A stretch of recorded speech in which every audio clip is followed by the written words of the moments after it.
All rise. Keene District Court now in session. The Honorable Edward Burke presiding. Thank you. Have a seat, please. On record, sir. State First James Carroll. All right, you remain seated there for a second or two. All right, Mr. Carroll, can you close that door, please? Are the cameras on? All right, the case is a possession of marijuana charge. The state has the burden to prove this case beyond a reasonable doubt, and they'll do that with evidence that they'll produce. I see you're not represented by counsel. Are you okay with that particular? I'm perfectly fine with that, yes. Okay. All right, so the way we'll proceed is the state will introduce witnesses. How many witnesses do you propose? 4. Okay. And they'll come up here, they'll be sworn in, and they'll give their testimony. Once they're done with their testimony, as each one finishes testimony, it'll be your opportunity to ask questions. Do you understand that? I do. Can I object right now? To what? To the fact that I was not given warning of these witnesses.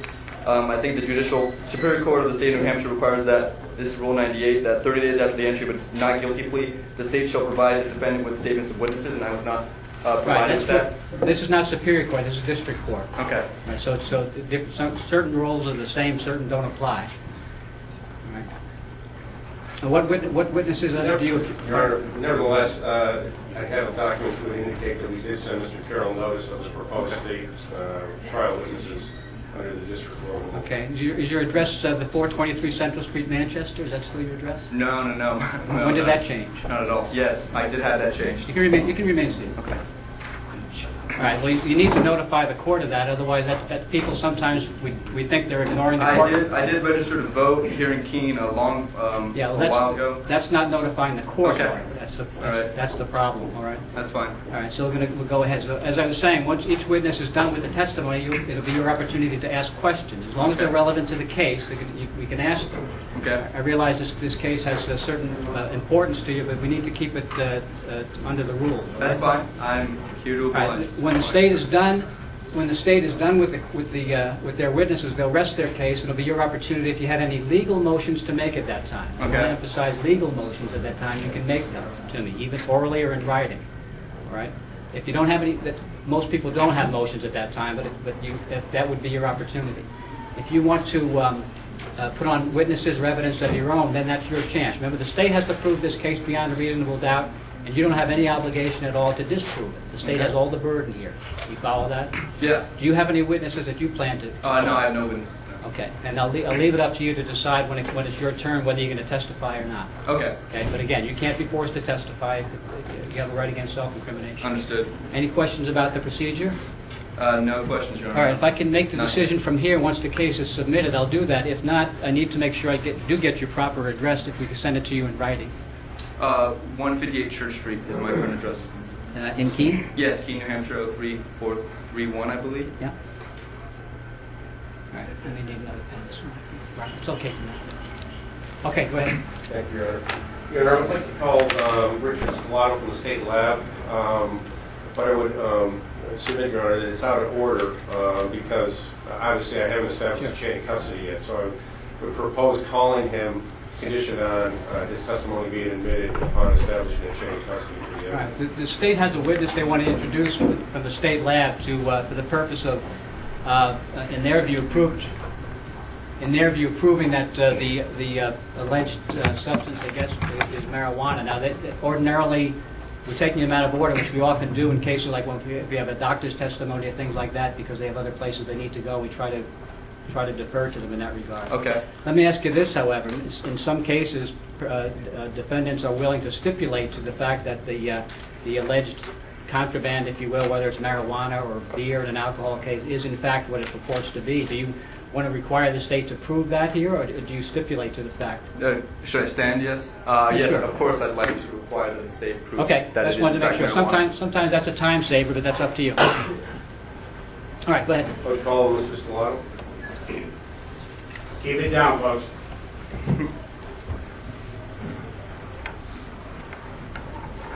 Please raise your right hand. Do you swear the testimony about to give this matter will be the truth, the whole truth, and nothing but the truth? I do. Please have a seat. And would you introduce yourself to the court? I'm sorry, Would you introduce yourself to the court, please? My name is Richard Stellato. Last name is Stellato. And where do you work, Mr. Stellato? I work at the State of New Hampshire State Police Crime Lab. Okay. And what is your educational background and training? In May of '99, I graduated from the University of New Haven with bachelor's degrees in forensic science and chemistry. I have almost 10 years of experience working in the field of drug analysis. I've worked for both the states of Georgia and for New Hampshire as a drug analyst, and in both states I've passed their drug ID training program. This was sent to you, but it came back. This is his Okay. resume. Thank you very much. Yeah, understood. I show you. Can I mark this, Your Honor, or it's just his resume? Sure. Did you see a copy of what he's showing? has- you? Yes. Yes, yes, Okay. Any objection to the introduction? No, of I that? have no objection to that. I show you exhibit that purports to be your CV or your resume. Is that in fact yours? This is an older copy of my CV, yes. Okay.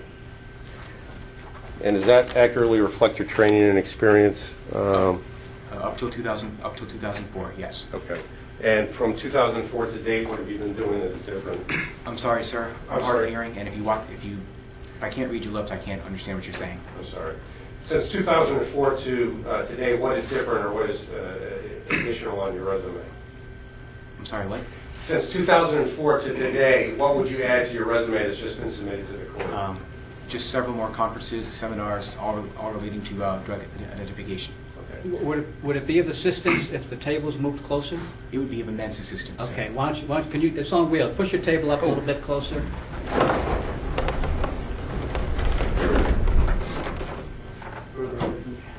Thank you, Your Honor. Yeah.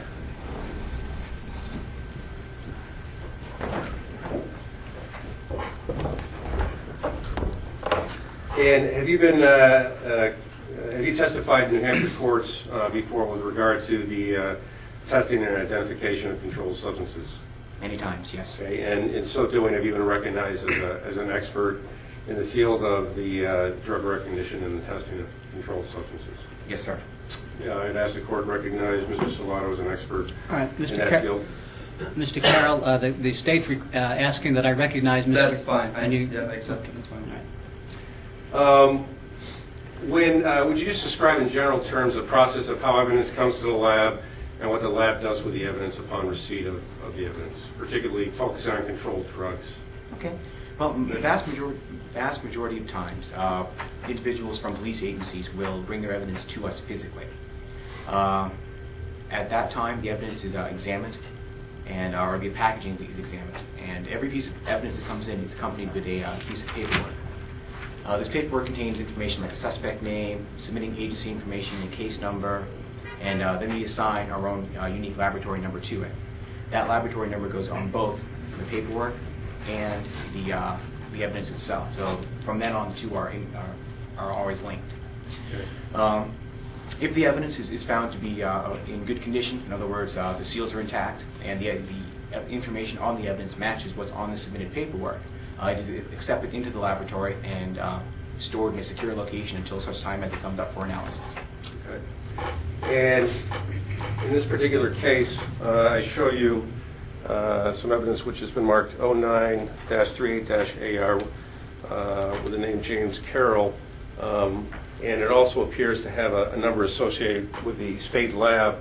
Do you recognize that item? I'm sorry, that habit. Do you recognize that item as having been at the state lab? I do, yes. The barcode label is labeled NHSP Forensic Lab, has a unique number FL091420, and in addition, there is a red evidence tape seal on the bottom, which bears my initials, which means that I handle this piece of evidence. Okay. So when that piece of evidence, when you first handled that piece of evidence, did you examine the bag that it came in to ensure that it was properly sealed? I did, yes. And in this case, was that bag properly sealed? It was, yes. Okay. And then after obtaining the evidence from the lab, what did you do with it? Well, the first thing I had to do was get a weight on the material that was inside the packaging, which I determined to be 0.29 grams.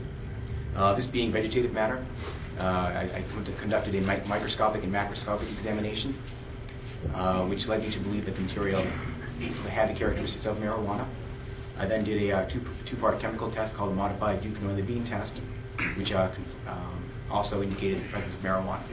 Those two tests together lead me to believe, or lead me to form the opinion that this material is in fact marijuana. Okay. So were you able to positively identify the substance marked in that exhibit as marijuana? That's correct, yes. Okay. And is marijuana classified as a controlled drug? It is, yes. And did you draft a report of your examination of that exhibit, as well as a certificate of your analysis? Yes, we do that for all of our cases. This was sent to you. Okay, thank you. And I show you a couple of documents. Would that appear to be the report that you drafted and the certificate of analysis? Sorry. Would that appear to be the report that you drafted and the certificate of analysis that you did relative to the case involving James Carroll? Yes, they both drafts bear my signature on the bottom. Okay. I would ask that be admitted as a full exhibit, Your Honor. Any objection to that? Yes. Am I allowed to object on the? Am I allowed to object to his expertise on the subject in cross-examination? Well, that's why he was offered as an expert. That's why I asked you before if Okay, you had any that's fine. objection. And I have no objection to this. I was just wondering. You can certainly ask him any questions Okay. about his work when it's your opportunity to do that. Thank you. That was the reason for the Understood. inquiry about the expert. Thank you. Nice. Did you get? Do you have a copy of Yes. this? Yeah, I did. Do you have any objection to my seeing? Nope. This will be State's Exhibit 2. And Just a second, please. I'm sorry, Your Honor.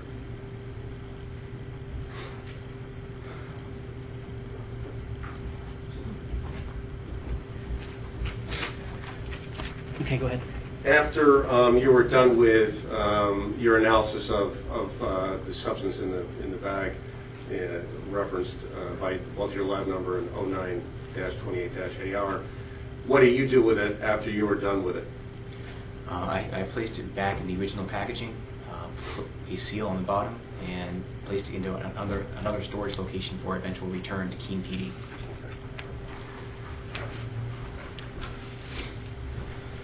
All right. Ask this be marked for ID only as Exhibit 3. Do you know what that means? No. What it means, marked for identification. It's not a full exhibit yet. The state may try to introduce it later, subject to tying it into this case in particular. Okay. Okay, so it's only marked for identification right now. That's the purpose of that. That's fine. I have no objection. I have no further questions, Your Honor. Okay, you can if you have any questions for Mr. Stellato, you can ask them now. Yes, thank you. Try to remain there unless you have something you need to show him. Well, I just wanted to be close to him so he could hear. Okay. If you can hear me here, fine. You're doing fine, sir. Oh, perfect. You are an expert on the effects of marijuana as far as it has on the individual, on the body. Objection, Your Honor. Relevance? Why is it the only question and substance here is whether it is or is not marijuana. Okay. I mean, no, if you have a reason to make it relevant, you can state that. Do you know if possessing marijuana causes any harm to the individual body? Objection, Your Honor. Relevance again? The relevance is that I'm going to argue that marijuana possession is a different class of crime as opposed to other crimes within that have victims, and therefore marijuana possession, the crime of fitting it as a Class A misdemeanor, or rather Class B in this case, is a violation of Article 18 of the New Hampshire Constitution because it fails to differentiate properly between the severity of the punishment between other crimes, which are also Class A and Class B misdemeanors, but are much more severe. Well, I'm going to sustain the objection. If this were a case involving operating under the influence of marijuana, you might have some reason to ask those questions again. The only issue of relevance here is whether the alleged material there is or is not marijuana. So I'm not allowed to ask him any questions at all about the effects of marijuana. Unless you can show me that they're relevant. I thought I just did show you that they are relevant. Article 18 of the New Hampshire Constitution specifies that all punishments ought to be proportionate to the offense, and I'm trying to establish, since I do have an expert here who knows a lot about marijuana, that the offense of marijuana possession is so utterly minuscule in comparison to other offenses which do in fact have victims, and therefore putting someone in jail for the same amount of time as these other offenses is a violation of Article 18 of the New Hampshire Constitution. Well, the state has characterized various drugs at various levels, as far as I understand, under Chapter 318B, and marijuana stands in one particular category, and it stands apart from other drugs as far as the legislature has determined them. That's fine, but I'm not here to talk about whether or not I'm not here to compare marijuana possession to other drugs and the crimes they're from. I'm here to compare marijuana possession and the punishment for that compared to stuff such as arson and fraud and forgery and other sorts of crimes which carry with them the same punishments, despite the fact that the nature of the offense is so utterly different, and that I think plays perfectly into Article 18 of the New Hampshire Constitution, which is why it is a violation thereof. Well, I'm going to overrule your objection. You can, if you want to appeal my decision once the case is over, depending on how it turns out, you're free to do that. Okay. How would I go about doing that? Well, we're not there yet. Okay. We can talk about it. Thank you. We have to wait till the trial's over, but you've made your I have no argument. further questions then. No further questions? No. Okay. Thank you. You may Regrets? step down and... Thank you. Do you have any reason to keep Mr. Stellato around? I have no reason. Okay, thank you. He can go back to very work much. and to his family. Thank you, everyone. Unlike me, because I'm getting thrown in jail for holding plants, so Well, Mr. Actually, Carroll, we don't need the extra comment. that's okay? fine. And just to clarify for the record, since there's been a lot of references to jail, this is charged as a Class B misdemeanor. So. Right. I don't have the authority to send you to jail, even if I do convict Well, I'm you. not going to pay your fine, so you probably will be throwing me in jail at some point. Well, again, it's a little premature to discuss that. That's fine. I would next call Lieutenant Maxfield.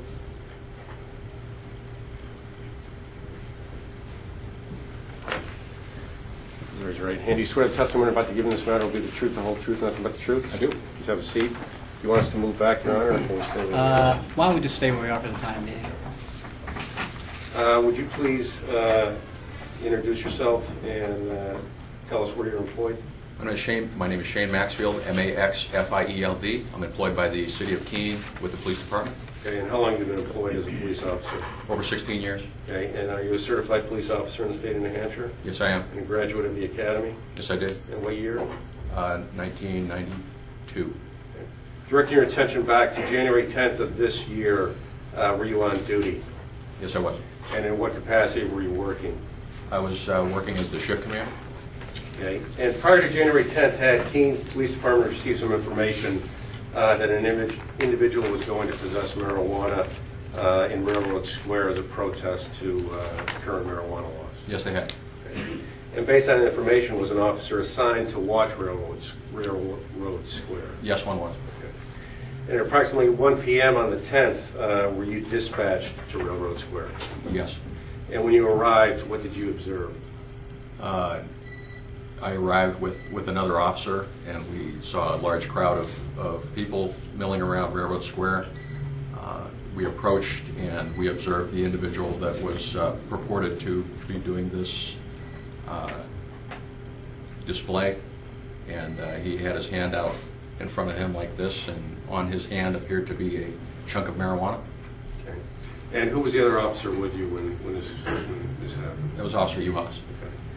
And when you approached this individual, did you speak with him and ask him any questions?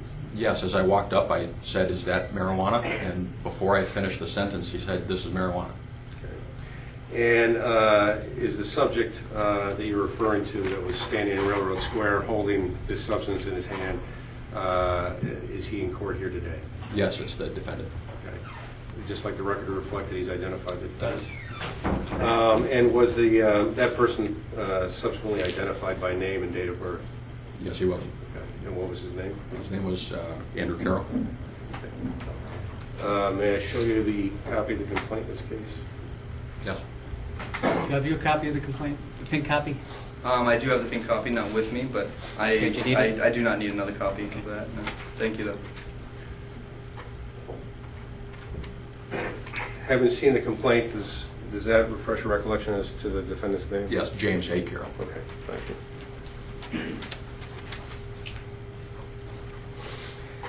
And what happened after Mr. Carroll made this admission that in fact he was holding marijuana?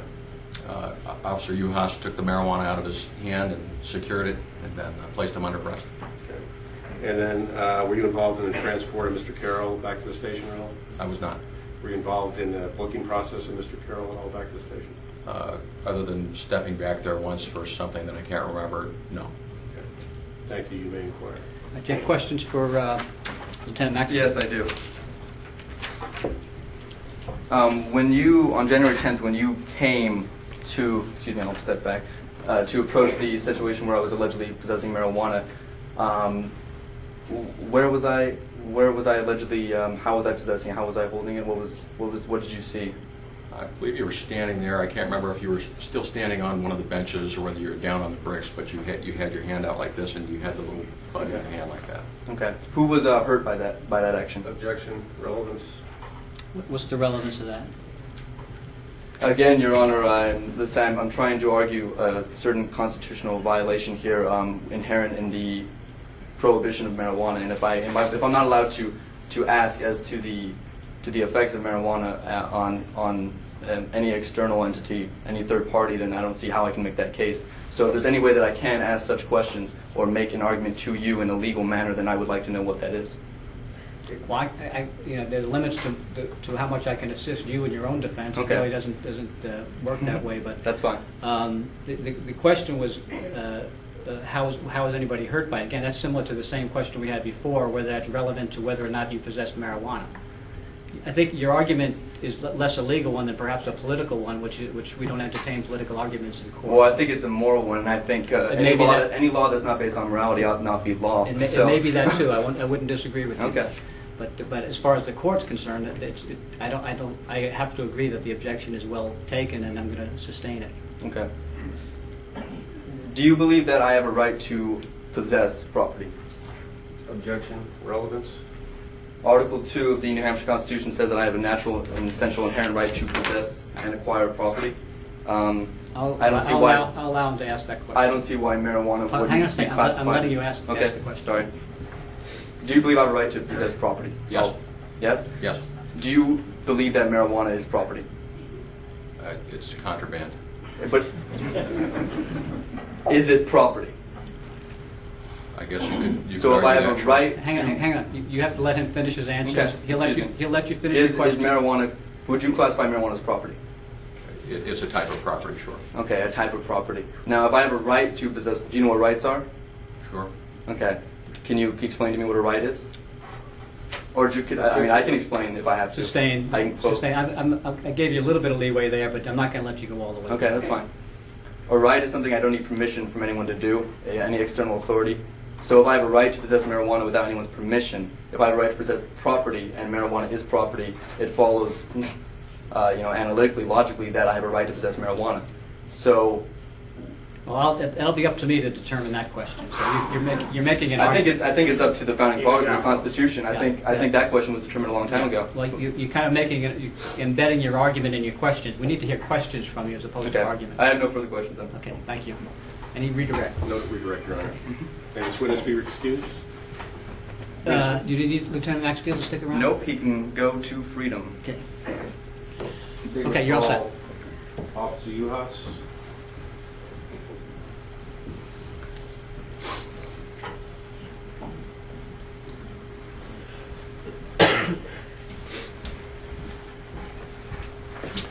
Please raise your right hand. Do you swear the testimony about to give in this matter will be the truth, the whole truth, and nothing but the truth? Nope. Please have a seat and introduce yourself to the court and tell us where you work. My name is Bruce Uhas, U-H-A-S. I'm employed by the city of Keene, by the police department. And how long have you been employed as a police officer? Been employed full-time as a police officer for 15 years. And you're a certified police officer? Yes, I am. Graduate of the New Hampshire Police Academy? Yes, What year? 1994. I want to direct your attention back to January 10th of this year. Were you on duty? Yes, I was. And in what capacity were you working? I was in full uniform, ran a patrol in a fully marked police unit. Okay. At approximately 1 p.m. On the 10th, were you dispatched to Railroad Square? Yes, I was. Okay. And when you arrived, would you describe for the court what you observed? There was a group of people in Railroad Square, many holding signs. There was a number of what looked to be video cameras. The center of the ring appeared to be around Mr. Carroll. Okay. And what happened after you made these observations? Did you approach Mr. Carroll? Yes, Lieutenant Maxfield and I walked to Mr. Carroll. He was clearly holding something out in his hand. As Lieutenant Maxfield asked, or began to ask a question, Mr. Carroll acknowledged that yes, it was marijuana. I then leaned forward a little more so I could see clearly what was in his hand. It appeared obvious to me that it was a marijuana bud. Okay. And what did you do upon hearing Mr. Carroll's admission that he was holding marijuana and seeing what appeared to you to be a marijuana bud? What did you do next? My next step was I took the marijuana from his hand. I told him he's under arrest. He turned around and gave me his hands. I secured him in handcuffs and we went to my cruiser. Okay. And after obtaining the evidence, what did you do with it? I logged the evidence into our computer system and I secured it into an evidence locker. Okay. And I show you what's been marked as for identification as State's Exhibit number 3. Do you recognize this? Yes, I completed the white evidence tag. Okay. And so when you seize this evidence from Mr. Carroll, you then bring it back to the station, make up this evidence tag, and then secure it into the envelope? Correct. Okay. And you seal the envelope? No, I secured there was a Ziploc envelope. Okay. And I secured it into a secure evidence locker. Okay. So you take that and put it into an evidence locker at the station? Correct. Okay. And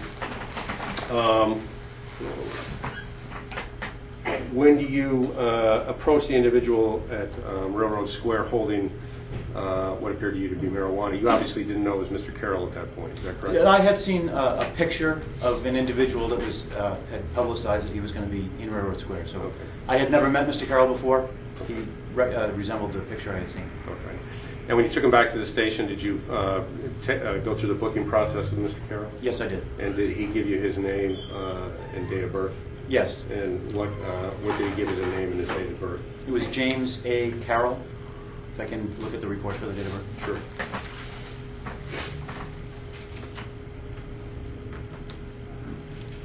His date of birth is 8/5/1990.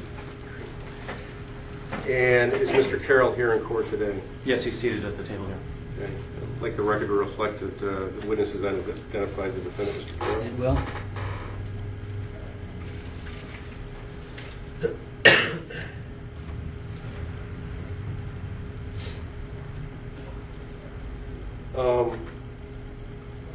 Just to clarify a little bit, when you take the evidence in this particular case, you took the evidence from Mr. Carroll, you drafted that document that is on the bag there, and then put it into a secure evidence locker at the Keene Police Department, is that correct? And when you do that, the locker is locked, is that correct? Correct. At the point I close the door, I can't get into it. You can't get to it again? Correct. And then who gets the evidence and puts it in that bag that you see there? The property officer takes care of it. After I secure it, it's Officer Willis. Okay. Thank you. I have no further questions. All right, once again, if you have questions for this witness, this is your opportunity to do that. Okay, thank you very much. How would you say my behavior was that day? You were cooperative. Was I congenial, friendly? You were polite and cooperative, Okay. as one could expect. As I left the police office, do you recall what you said to me? Yeah, thank you for being cooperative. What do you think is accomplished by throwing a friendly guy such as myself in jail? Objection, Your Honor. Relevant. No, Article 18 of the New Hampshire Constitution says the true design of all punishments being to reform, not to exterminate mankind. I'm simply wondering what throwing someone in jail, how that reforms me in any way for holding a plant. I've heard no evidence that you were thrown in jail, so I'm going to sustain the objection. Excuse me, putting me in handcuffs then, arresting me, taking me away, stealing my property? That's different. Well, then I just changed my words to make it different. Well, I still sustain the objection. Okay, that's fine. You took an oath to uphold the New Hampshire Constitution, yes? Yes. Are you at all familiar with it? Yes.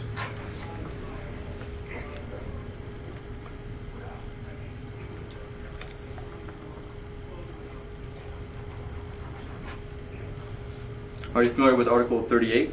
Objection, Your Honor. Relevance. What's the relevance of Article 38? I'll have to be honest with you, I probably couldn't quote that myself. That's fine. It says a frequent recurrence to the fundamental principles You have to of the... slow down, I can't quite. Excuse me, sorry. A frequent recurrence to the fundamental principles of the Constitution and a constant adherence to justice, moderation, temperance, industry, frugality, and all the social virtues are indispensably necessary to preserve the blessings of liberty and good government. The people ought therefore to have a particular regard to all those principles in the choice of their officers and representatives, and they have a right to require their lawgivers and magistrates an exact and constant observance of them in the formation and execution of the laws necessary for the good administration of government. In order for a government to be good and administer justice properly, I have a right, and I have of duty, ought to make sure that they uphold their constitutional oaths. So I'm merely questioning as to whether he's at all familiar with the Constitution and whether or not he thinks any of my rights were violated that day when he put me in handcuffs. You're asking a bunch of questions. The first question. Well, the objection was to the introduction of Article 38 and what the relevance was, and you read it. I've heard you read it. Having heard it, I am familiar with it. I sustain the objection. I don't think it's relevant. Okay.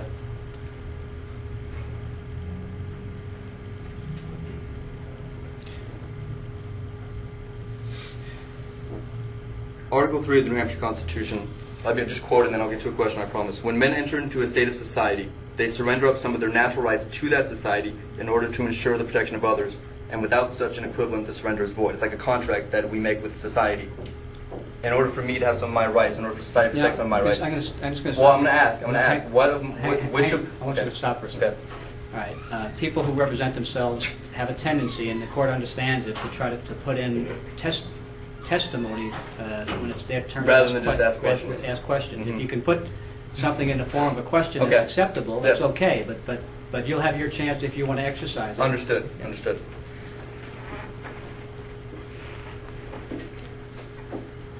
Were any of my rights protected that day when you arrested me? Objection, relevance.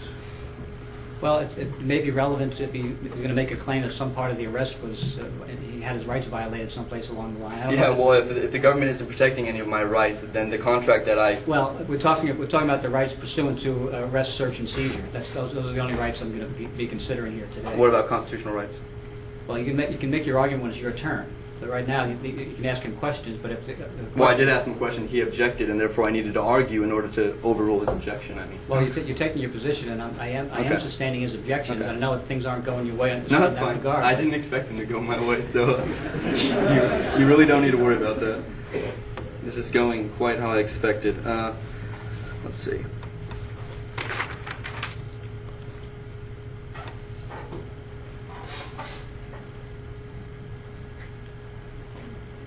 I have no further questions. Okay. Any redirects? Hey, this Right, witness thank be you. excused. No objection to? No objection. Favorite call, Joe Willis.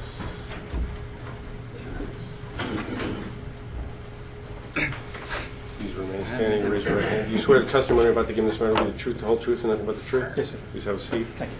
Would you introduce yourself to the court and tell us where you're employed? Joseph Willis, W-A-L-L-I-S, with the Keene Police Department, City of Keene, New Hampshire.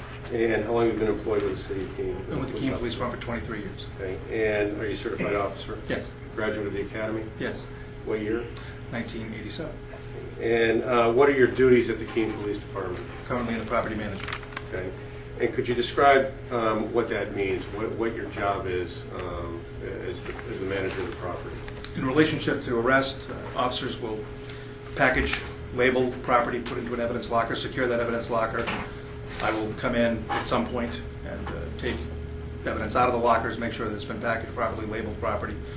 And if something is of contraband, it'll be sealed in an envelope, and I will sign the seal. Okay. With regard to the evidence lockers themselves, the officer puts, just to describe for the court, my understanding is the officer puts the evidence into the locker on one side, shuts it, it's locked, and then you actually take the evidence from the other side. Is that Yes. correct? And does anyone other than yourself have access to the evidence lockers? Lieutenant Richards and Darlene Nass, the secretary, would have access to the room. Okay. And in this particular case, with regard to exhibit that's been marked for ID number 3, that is referenced 0938AR with indicating it was recovered from James Carroll. Do you recognize this exhibit? Yes. And where did that exhibit come from when you initially saw it? This was in a locker secured. Okay, and what did you do with that exhibit after? I took it from the locker with the adjacent paperwork, looked at the report. It was properly packaged. I then folded over the top, sealed it, and signed it and dated it. Okay, so it was packaged in some sort of a clear package, and then you put it in that envelope with a red evidence tape on it, is Yes. that correct? And that evidence tape is sealed, is that correct? Yes. Okay. And then after that is done, what do you do with it? I put it into a separate storage locker within a locked room within the evidence room. Okay. And then at some point, do you periodically take evidence, particularly contraband, up to the state lab for analysis? Yes. And did you do so in this case? Yes. Okay. And do you recall when you specifically took that exhibit up to the state lab for analysis? That would be on the tracking report, And sir. if I showed that to you, that would refresh your recollection? Yes. This particular piece of evidence was brought to the New Hampshire State Police Crime Lab on the 10th of March at 9:45 a.m. Okay. And after you drop it off at the lab, do you then take the evidence back at some point? At some point, yes, when they're done. Okay. And in this particular case, when did you obtain that exhibit back from the state lab? On the 17th of March at 8:30 in the morning. Okay. And where has that exhibit been since you brought it back to the station? I would have to look at that manila envelope. It was placed back into locker B3 within the evidence room. Okay, and that's where it's been until today when it was brought to court? Yes. And I move to strike the ID on that exhibit and have it entered as a full exhibit. All right, can I stand? No objection. You sit down. All right, that's a full exhibit, State's Exhibit 3. No further questions? Any questions for Officer Willis? Yes. When you're out on duty, do you have any criteria by which you decide, for instance, let's say you're receiving several phone calls and several radio, whatever, however, what tools you guys use, to decide, or they're telling you several crimes are taking place at the same time.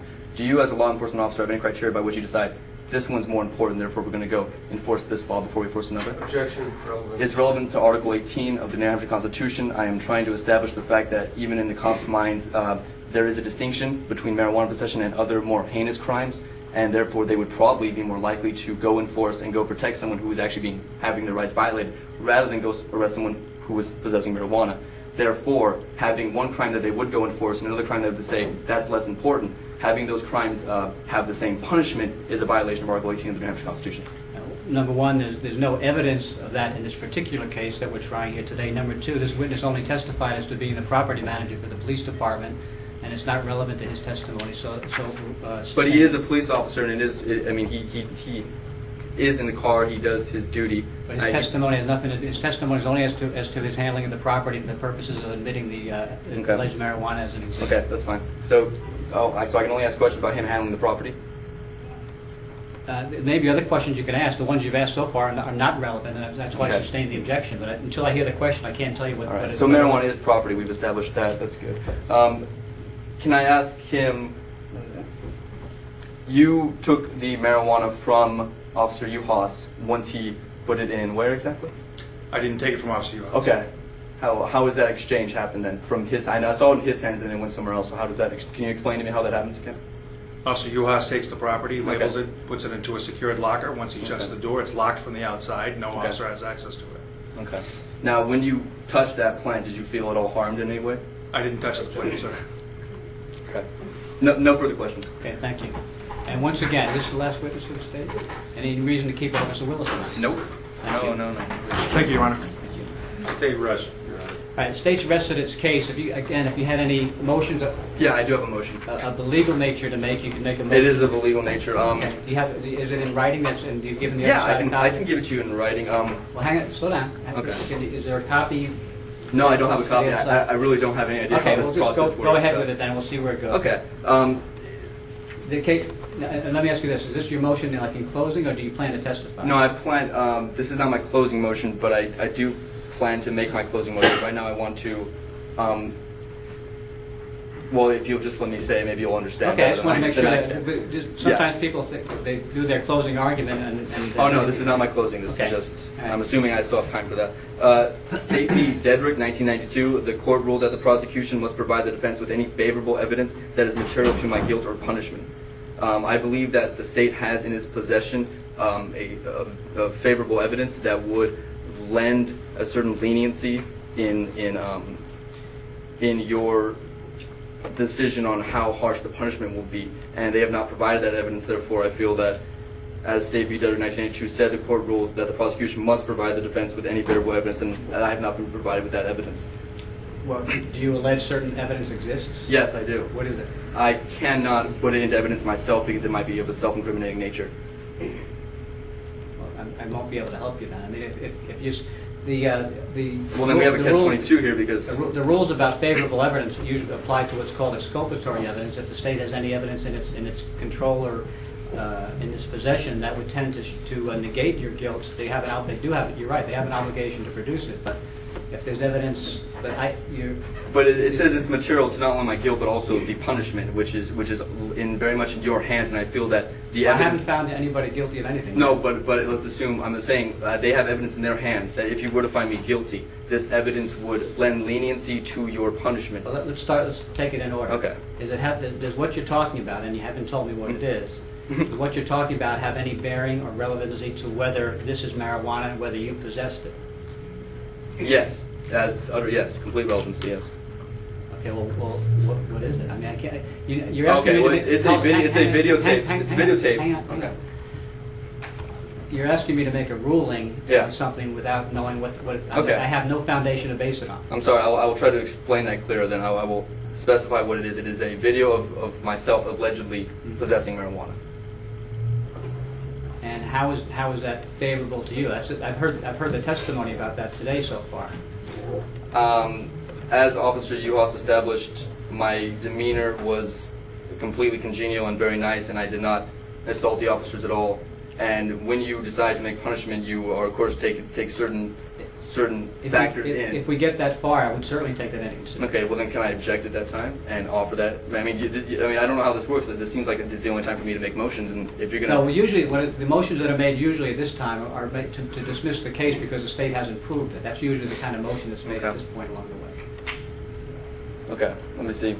I don't know. If I understand you right, if we move ahead and we get to the point and I make a decision and that decision is to find you guilty, Okay. you want me to take into consideration evidence of your demeanor and that you were polite and cooperative. Yes, but I can tell you now, I've heard nothing in this testimony to think that you were anything but polite and cooperative. Okay, that's fine. I have other motions, I guess, if these are even allowed, or if these are even Well, try them. pragmatic. Yeah, I'll try them. Why not? We got all day, right? Now, I don't know how to go about doing this, unfortunately, but I want to try to make it clear that my right to a fair trial is being violated by your decision to regulate camera access into the courtrooms. You can appeal that also. I can appeal that? If you don't like the ruling, anybody can either file a motion to ask me to reconsider any rulings that I've made Okay. or any orders that I've made, or you can appeal to the state Supreme Court. Okay. Now, I can't ask you how I would go about doing that, but can I ask you what's my time frame for accomplishing that? Typically, you have about a week or so to provide your notice of appeal, if I remember correctly. Okay. And then you have to perfect your appeal, usually within 30 days after that. Okay. Don't quote me on that. Okay. There's a rule and you can But consult it. let's assume that it is a week, as you said. Does that mean a week from the verdict, or a week from 3 weeks ago, or? No, it's a week from the time you get notice of the verdict, yeah. Okay, so that's fine. In that case, Again, if that happens, I don't want you to leave here without getting that rule in your pocket Yeah. so you know what it is. I will make sure to get that.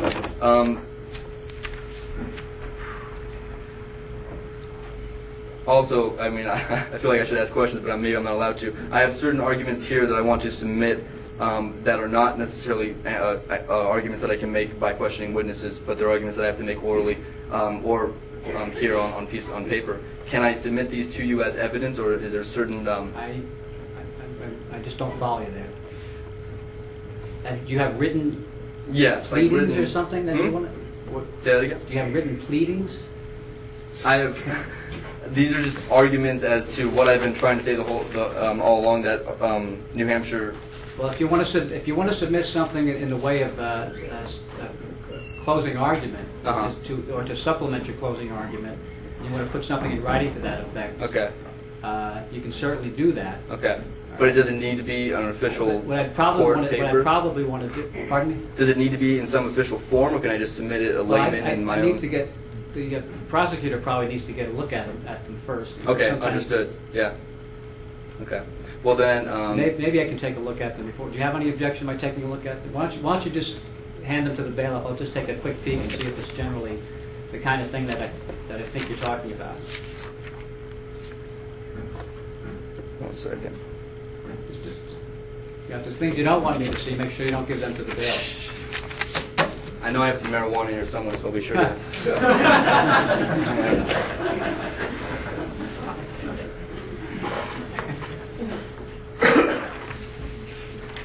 You laughed. He thought it was funny. He knows that it shouldn't be illegal. I have a sense of humor. I don't think people believe that. All right, that's All right, fine. I won't push you too much. Hang on a second. Just for the record, Yes. the pages I'm pouring over so far are copies of various RSAs, and, Yes. what it is it's a recitation of a good portion of the criminal code. There's no annotations. or anything. It's every to explain it. It is every portion of the criminal code that is either a Class A or B misdemeanor or a violation. Okay. All right. Well, I'll note that. Okay. My plan was to compare those crimes to the crime of possessing marijuana to show that they are in a league of their own. You can take notice that I'm aware of the crimes that are recited in Okay. there, and then you can make your argument accordingly. I don't think I need to have that submitted. Okay, that's wonderful. That's all. I just wanted to make sure because I know that I need to make all my arguments now in order to make them on appeal, and I just wanted to make sure I got Right. everything said here today. Okay. In that case, I don't know what's next, but I. Well, I have then, no if you don't further- have any other motions, then it's your opportunity if you want to avail yourself of it. Again, no one can force you to do it. If you want to testify, you have to come up here so that you're subject to cross-examination. But once again, no one can make you do that. That's your Yeah, choice. I wouldn't mind testifying. Yeah. All right, then come on up. Okay. Please raise your right hand. Do you swear or affirm that any testimony you give will be the truth, the whole truth, nothing but the truth? I do. Okay, have a seat, please. And you are James A. Carroll. Yes. Okay, go ahead. I have no questions, sir. You have nothing to say? No. Okay. Do you have any questions?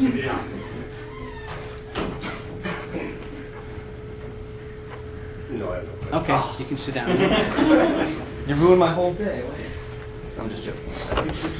All right, I know this is important to everybody, but we can't make too much light of it. All right. All right. Do you have any other witnesses? No, I have no other witnesses. So. Sure. Okay. Yeah. All right. Case submitted then. Any? Case submitted. All right. Did you want to make? The state has the burden of proving the case. So if you wanted to make a final statement to me about the case, you can go ahead and do that now.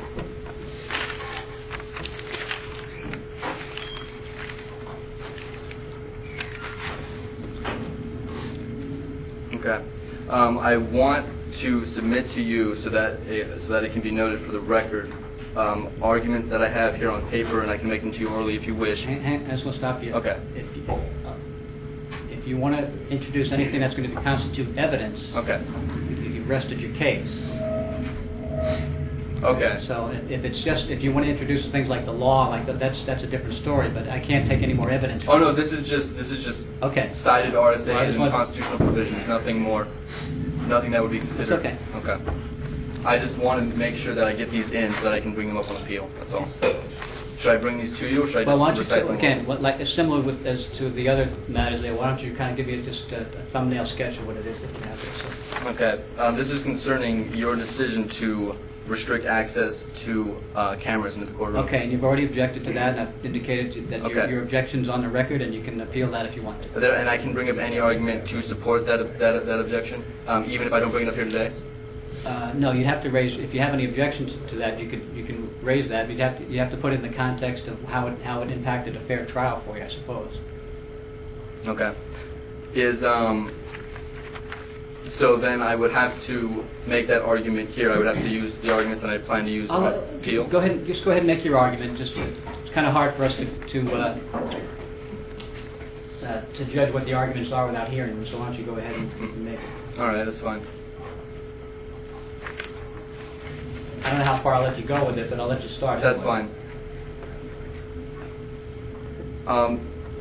Article 2 of the New Hampshire Constitution enumerates my natural, essential, inherent right to defend my liberty.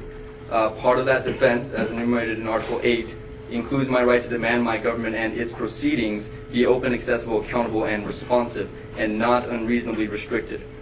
This is reaffirmed, in Article 22, which states that an essential part of the defense of my liberty is the protection of free speech and liberty of the press, which ought to be inviolably preserved.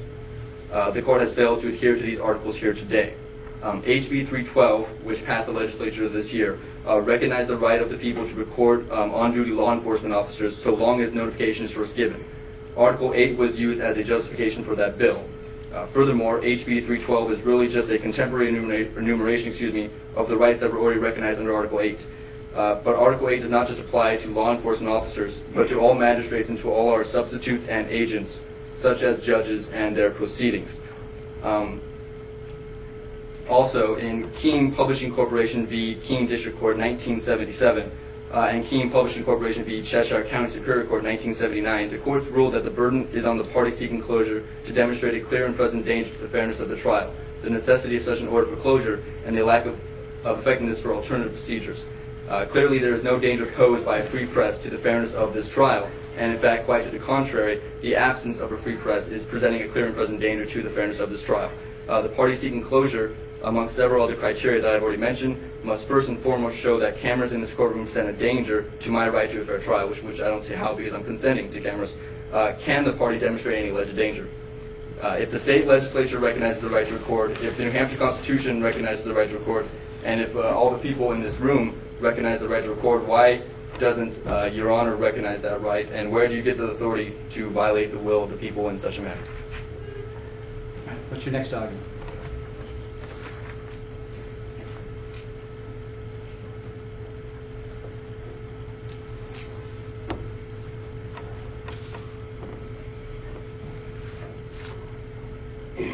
Okay, well, if you got all of these, then you... When you say the, just for the record, these are the RSAs. Yeah. All the Class A and Class B misdemeanors, as well as the violations in the criminal code. If you have those, and you have my connection with that to Article 18 of the New Hampshire Constitution, then you have everything that I have to say here today. So. Okay. All right. And just for the record, the courtroom is not quite filled, but close to filled. Two persons did file motions to have cameras and recording devices in the courtroom, and as far as I know, when we started the proceeding, I asked if they were running, and they were running. So, and this proceeding has not been closed; it's been quite open. So. Okay, that's fine. If I may say, a right is something you don't need permission to do. I mean, if you need to be given permission to record, then it's not much of a right. Well, not all rights are absolutely. I know we disagree on that. Okay, that's fine. Right. Anything in closing? No, you're right. Okay. All right.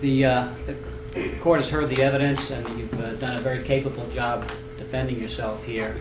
I realize most of the rulings didn't go your way, but the court had to rule the way it did because I didn't think most of it was relevant, and we could really get sidetracked there. That's fine. The court understands that this, I guess, smacks of an act of civil disobedience on your part. We talked about that before, and those can be based on religious, moral, or political motivations. But as long as the law is constitutional, you have an obligation to. Okay.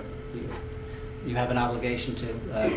I won't put it that way. Let's put it this way: that your motivation in violating it is no defense to the violation of it. But I think it is that if I'm defending the Constitution in the process. This is all. This is no more arguments. Okay. Excuse me. All right. So. The court's going to enter a guilty finding. Typical anything about the defendant's record I should be aware of? No, Your Honor. He has no record. With no prior record, the standard fine is $350 plus a $70 penalty assessment. That's 20% that's tacked on to all fines in New Hampshire. And you made a comment earlier today that you're now it's not time to take it seriously now. Sorry, they were laughing at what that number adds up to, and so am I. So. Well, that's fine. I apologize. So you made a comment before about that you weren't going to pay the fine. I need to talk to you about that at this point. So you're not going to pay the fine? No, I'm not going to pay the fine. Okay. Now I can give you the opportunity to pay it on time if you want to do that. What does that mean? Well, you don't have to, there are many people come to court and have fines they have to pay, and they don't have the money with them. They don't make enough money, and I give them extra time to pay it. I don't make enough money. I don't have the money on me, but even if I did, I still wouldn't pay it. All right. So. Then the second opportunity for you is to do community service. We can offer people the opportunity to do community service, and they don't have to pay the fine, and they can do that at the rate of $10 an hour. Is that option appealable to you? I am planning to volunteer on my own time, not on the state's time, so I'll pass on that. Okay, well, I'm going to do a written order with respect to, the conviction is going to be entered. I'm going to do an order with respect to, I'm going to give you another chance to rethink that, because... That's not necessary. I'm pretty grounded in that, so... Well, irrespective of that, I'm going to give you an opportunity to reconsider it, and Okay. I'm going to do an order, I'm going to do in a couple of minutes that you'll get with respect to compliance with the fine. And that's up to you. I don't think, Okay. I think I want to give you a chance. That's fine. That's very respectable of you. And a chance That's to fine. reconsider that. All right? Don't forget, you want to be way outside for your information about appealing further, if that's what you want to do. Okay. Any other questions before I... No, About the the motion that you give, do I need to wait for that as well? What's your, the order that you're writing up, do I need to wait for that as well? Or you said you were writing no, some you sort of know, order why regarding... don't you come back on Monday morning and pick it up? That's fine, I can do that. How's that? Okay. That works. Well, let me see what I have a couple other cases that came in this afternoon that we weren't prepared for. So, Okay. If you want to wait until later on in the day, I'll probably get it done by then. Okay. All right. Well, what time Monday? Just any time Monday Well, I'll morning? tell you what. I can tell you now what the order. The order's going to say that if you don't change your mind, Okay. right, and you are steadfast in your refusal to pay the fine, right, I'm going to give you till Monday to change your mind if that's what you want to do. That's fine. Then the order will be for you to appear at the Cheshire County House of Corrections at a certain time in the afternoon, late afternoon on Monday, and then you'll do the time at $50 a day. I don't like to impose that against somebody, but you're not giving me an opportunity to do anything else. Well, you could not enforce the law. Well, I realize we have a disagreement on that point, but... Well, you are a human being, and you are free, and you have power. Thank you very much. All right. Okay, folks.